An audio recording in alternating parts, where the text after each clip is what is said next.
The wind howled across the plains, shaking the shutters and bending the tall grass flat against the earth. The storm had rolled in fast, one of those sudden, merciless tempests that made the whole sky bruise and groan. Inside the ranch house, the fire hissed and cracked as Jack worked methodically at his kitchen table, oiling the steel of his old revolver. It was habit more than need. The rhythm of it kept his thoughts still, a small ritual against the silence that had filled his life since Maria died.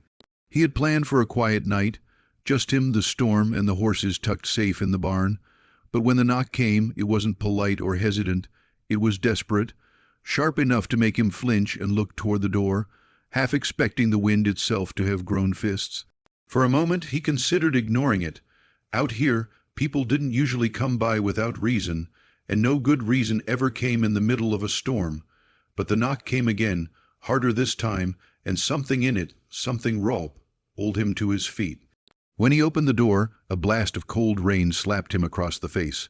A young woman stood on the porch, trembling, soaked through, her eyes wide with exhaustion. Mud streaked her jeans, and her hair clung to her face in wet tangles. "Truck broke down by Miller Creek," she said, voice shaking. I need help." Jack stepped aside without a word and gestured her in. She stumbled through the doorway, dripping a trail of rainwater onto the worn wood floor. The wind caught the door and slammed it shut behind her, leaving them in the soft, uneven glow of the firelight. He grabbed an old wool blanket from the armchair and tossed it over her shoulders. "Sit down before you freeze solid," he said, his voice rough from disuse. She tried to smile, but her teeth were chattering too hard. "Thank you. I didn't know anyone still lived out here. Been here all my life," he said, crouching by the stove to stoke the fire higher. "You're lucky you made it this far in this weather. That road floods in half an hour when the rain hits this hard." She nodded, clutching the blanket close. Then, as she pulled her arm free from under it, he saw it, the dark stain spreading down her sleeve. At first he thought it was mud, but then the firelight caught it just right, and he realized it was blood. She looked down at it, as if only just remembering. Her lips parted, and she whispered, "I'll take it off. Just do it." For a moment he froze, confused. Then she began to unbutton the soaked denim jacket, revealing the ugly gash on her arm. A deep, jagged line that ran from her wrist halfway to her elbow. "Hell," he muttered, moving toward the drawer by the sink. "Sit still, don't you move." She obeyed, clutching the edge of the table while he tore an old shirt into strips. He moved quickly, cleaning the wound with whiskey and wrapping it tight. She didn't cry out, though her eyes glistened with unshed tears. When he was done, he tied off the last strip and sat back. "That's gonna hurt like the devil come morning. I've had worse," she whispered, though her voice wavered. He studied her for a long moment, the dirt under her nails, the bruise on her temple, the way she kept glancing toward the window as if expecting something, or someone to appear out there in the dark. "You runnin' from something?" he asked quietly. She didn't answer right away. The wind roared again, making the rafters creak. Finally, she said, "I didn't mean to come here. I just didn't know where else to go." He poured her a mug of coffee from the pot on the stove, then handed it over. "Well, you're here now," he said, "and you're safe, for tonight at least." Outside, thunder rolled across the sky, long and low. Somewhere in the distance a coyote howled, answered by another. Jack went to the window and stared out into the blackness. The rain blurred the glass, but he could have sworn he saw the flicker of headlights far out near the creek road. He told himself it was only the lightning, but deep down he wasn't sure. Jack didn't sleep that night. The storm raged against the ranch house, pounding the windows like a warning he couldn't quite hear. Every few minutes, the old beams in the ceiling gave a tired groan, and the horses outside answered with restless nickers. He sat near the fire, eyes fixed on the flames, the revolver lying within reach on the table. The young woman, Lena, she'd said her name was, dozed fitfully on the couch, the blanket drawn up around her shoulders, her wounded arm bandaged tight and trembling with every breath she took. He'd seen trouble before. A ranch that far out didn't stay peaceful forever. But there was something different about this. The way she'd arrived out of nowhere. The way she'd flinched at every sound. The way she kept glancing toward the window even in her sleep. When dawn started to press weakly against the horizon, the rain slowed to a mist. Jack rose quietly, filled 2 mugs with coffee, and walked over to her. She stirred as the smell reached her. "Morning," he said softly. She blinked, trying to sit up. Her arm still hurt.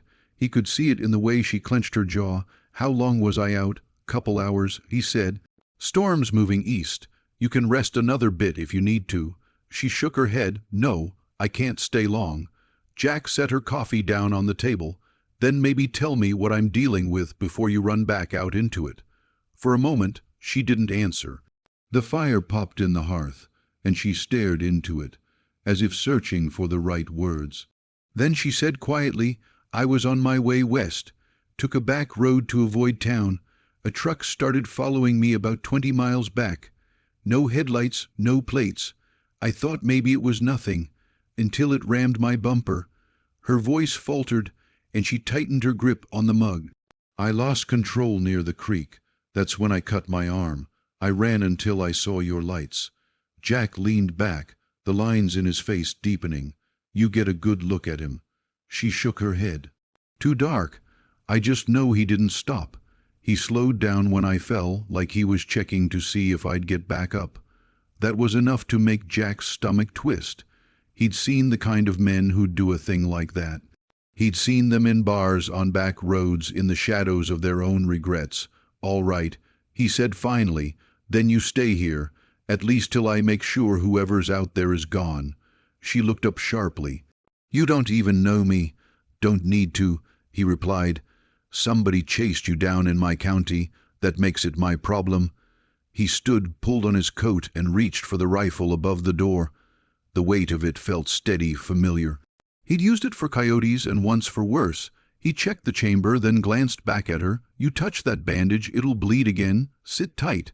He stepped out onto the porch. The world was gray, soaked, and heavy with the smell of wet earth. Steam rose from the ground as the first thin fingers of sunlight touched it. The truck she'd mentioned was nowhere in sight, but the mud road told a story all its own.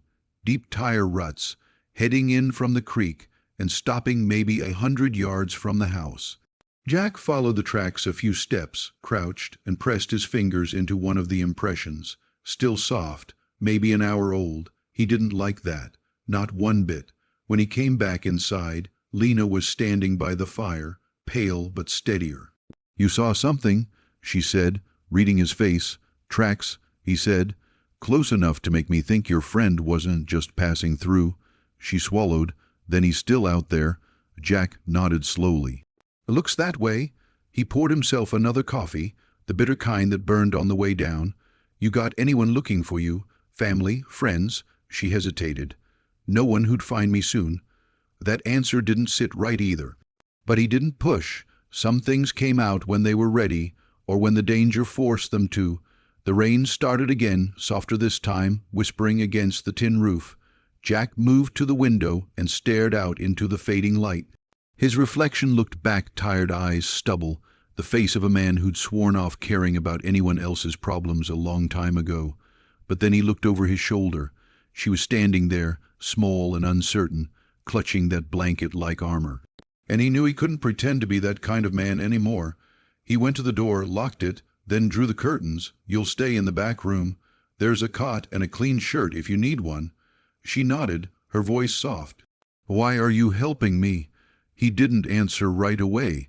Instead, he looked into the fire again, where the flames licked at the blackened logs and threw long, restless shadows across the room. "Because somebody once helped me," he said at last. "When I didn't deserve it." She opened her mouth to reply, but the sudden sound outside stopped both of them cold. The low rumble of an engine, distant but steady, moving slow down the muddy road. Jack's hand went to the rifle before he even thought about it. The storm might have passed, but the danger hadn't gone anywhere. The sound of the engine crawled closer through the wet morning air, slow and deliberate, as if whoever was driving already knew exactly where to stop. Jack's pulse kicked up, steady but strong, the kind of beat he hadn't felt in years. He moved to the window and lifted the curtain just enough to see through the rain, blurred glass.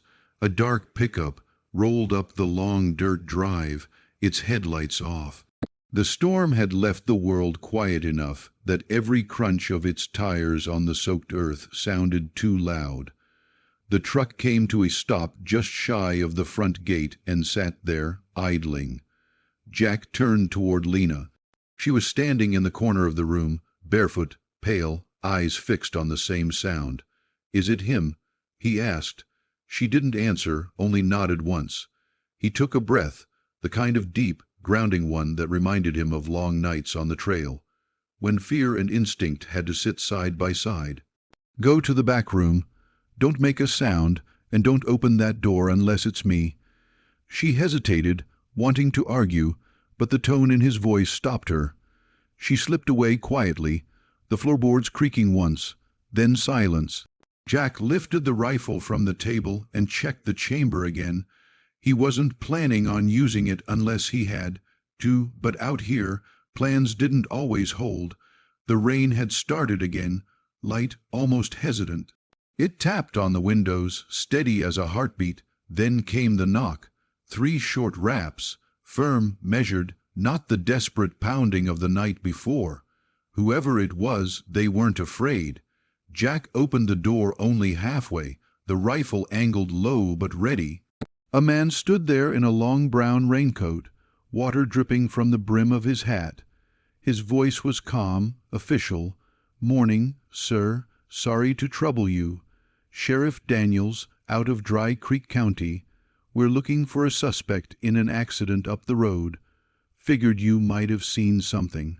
Jack's stomach tightened. "Can't say I have," he said evenly. "Storm's been too thick to see much of anything." The sheriff's gaze drifted past him into the house. "You live out here alone, always have. Mind if I take a look around?" Jack didn't move.